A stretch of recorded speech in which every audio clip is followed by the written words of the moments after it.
अरे तेरे मामू की अचानक बहुत तबीयत खराब हो गई है, वो तुझे बुला रहे हैं। कब? अपने घर में चोरी? ये तो बहुत बुरा हुआ। अरे बहरी, मामू की तबीयत खराब है, जा। और सुन, जल्दी आइए। अरे अम्मी कैसी बात कर रही हो, खाना तो मैं अपने घर खाऊंगी। इस बहरी ने मेरी बहुत जिंदगी खराब करी है। पापा तुम टेंशन मत लो, तुम जल्दी ठीक हो जाओगे। मामू अस्सलाम वालेकुम। वालेकुम अस्सलाम।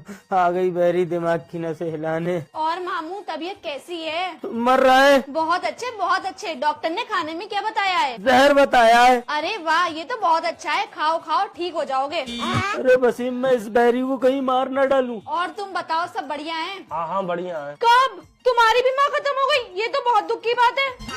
और तुम बताओ मामू, कौन से डॉक्टर को दिखाया? मलकन मौत को दिखाया। अरे वाह, ये तो बहुत बढ़िया डॉक्टर है, फाइनल डॉक्टर है। इसको दिखाने के बाद तो किसी को दिखाने की जरूरत ही नहीं पड़ेगी।